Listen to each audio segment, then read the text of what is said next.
اسلام کہاں ہے؟ وہ اسلام کا نظام عدل اجتماعی کہاں ہے؟ وہ اسلام کا نظام کفالت عامہ کہاں ہے؟ وہ سود اور جوئے سے پاک معیشت کہاں ہے؟ وہ عصمت و عفت اور شرم و حیا پر مبنی معاشرہ کہاں ہے؟ جا رہا ہے تیزی کے ساتھ۔ ایلیٹ میں تو ختم ہوا، اب تو رہ گیا ہے کچھ مڈل کلاس میں، لوور مڈل کلاس میں۔ یہ کہاں ہے اسلام؟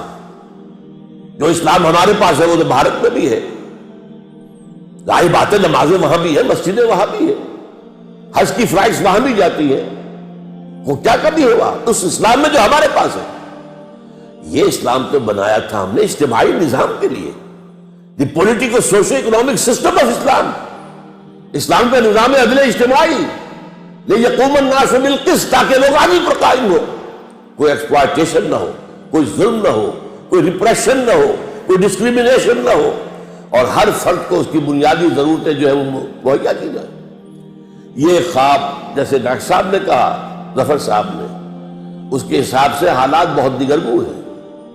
پروفیسر مرزا مظفر صاحب نے آپ کا دل بنانے کی کوشش کی ہے، لیکن واقعہ یہ ہے کہ اس وقت معاملہ کیا ہے؟ مجھے انہوں نے اشعار پڑھے تھے، تیری بربادیوں کے مشورے ہیں آسمانوں میں، وہ ایک آسمان تو وہ ہے، 7 آسمان، ایک آسمان دنیا کا ہے، وہ امریکہ بہادر ہے، آج وہ آسمان ہے، دی سول سپریم پاور آن ارتھ، وہ تلا ہوا ہے، کم سے کم تو آپ کے جو ایٹمی ہتھیار ہیں ان کو ختم کرے گا۔ اب تو کھل کھل کر باتیں آنی شروع ہو گئی ہیں، اور یہ کہ اس کے بعد آپ کو بھارت کے رحم و کرم پر چھوڑ دے گا، الا یہ کہ ہم اللہ کو دوبارہ راضی کر لیں، اللہ سے توبہ کریں، اللہ سے معافی چاہیں، حرام خوریاں چھوڑیں، بے پردگیاں چھوڑیں، سودی کاروبار چھوڑیں، ان تمام چیزوں کو چھوڑ کر، اور پھر اللہ سے عہد کرے، اے اللہ تو ہمیں مہلت دے دے، کچھ اور دے دے، ہم مانتے ہیں ہم سے کوتاہی ہوئی ہے، ہم نے محل بنائے ہیں،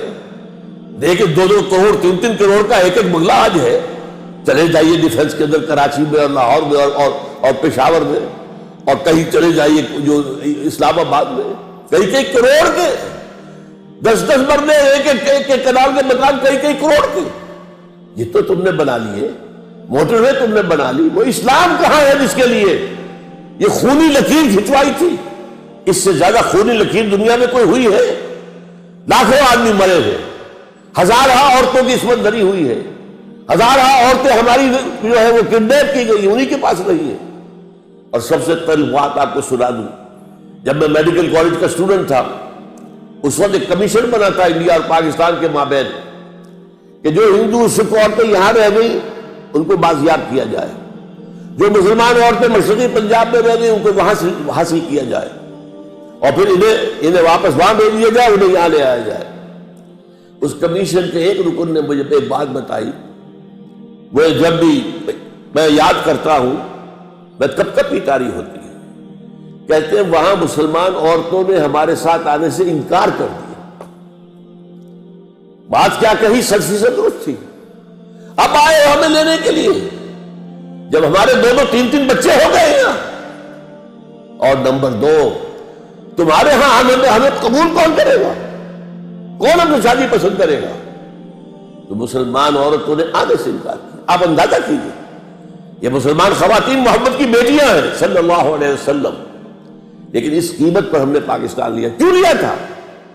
اسلام کے لیے لیا تھا، اور ہم مجرم ہیں اللہ کے۔ اور یہ جان لیجئے، اللہ جہاں رحیم ہے، غفور ہے، ستار ہے، غفار ہے، شدید الظلم انتقام بھی ہے، شدید العقاب بھی ہے، سزا بھی بہت سخت دیتا ہے، اور بڑی بڑی سزائیں ہمیں دی گئی ہیں۔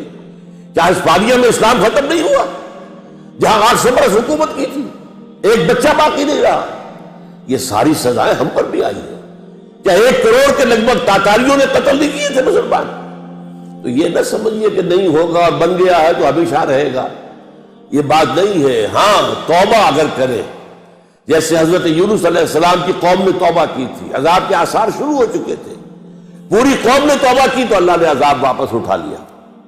ہو سکتا ہے اب بھی، لیکن جو ہمارے لچھن ہیں، جو ہمارے شب و روز ہیں، جو ہماری دلچسپیاں ہیں، جو ہمارا رہن سہن ہے، جو ہمارا تمدن ہے، یہ جو ابھی شعر پڑھ رہے تھے کہ تم وضع میں تم ہو نصارہ تو تمدن میں ہنود، یہ مسلمان ہیں جنہیں دیکھ کے شرمائے یہود۔ اگر ہمارے لچھن یہی رہے تو یہ پاکستان نہیں رہے گا۔ میرے نزدیک اس کا رجاؤ ختم ہو چکا ہے۔ واحد پاکستان، آج آپ کی نوجوان نسل پوچھ رہی واحد پاکستان، یہ پاکستان کس لیے بنا؟ آپ نے جو نظریہ دیا تھا اس کا تو کہیں وجود ہی نہیں، وہ تو کہیں ہے ہی نہیں، بلکہ لوگ کہہ رہے ہیں نظریہ کوئی تھا ہی نہیں، یا بکواس ہے۔ یہ تو جنرل شیر علی نے ایک خاص موقع پر ایوب خان کے دور میں بنا لیا تھا نظریہ پاکستان۔ نظریہ پاکستان کچھ ہے ہی نہیں۔ میں نے آپ کے سامنے وہ الفاظ پڑھ لیے، میرے پاس اصل الفاظ بھی موجود ہیں، لیکن پڑھ کر سنانا میرے لیے یہاں پر جو ظاہر بات ہے کہ ممکن نہیں ہے۔ کہ اگر اول یہ کہ شمال مغرب میں ہندوستان کے ایک آزاد اسلامی ریاست بنے گی، اور اگر ہمیں موقع مل گیا تو ہم اسلام کے چہرے پر جو بدنما داغ اور دھبے دور ملوکیت میں آ گئے تھے، عرب امپیریلزم کا لفظ استعمال کیا ہے، ان دو دھبوں کو دھو کر اسلام کا روح انور، اسلام کا اصل چہرہ، روشن چہرہ دکھا دے، جو اس کی اصل روح یعنی دور خلافت راشدہ کی روح اور عصر حاضر کے تقاضوں کو ملا کر ایک جدید اسلامی ریاست بن جائے۔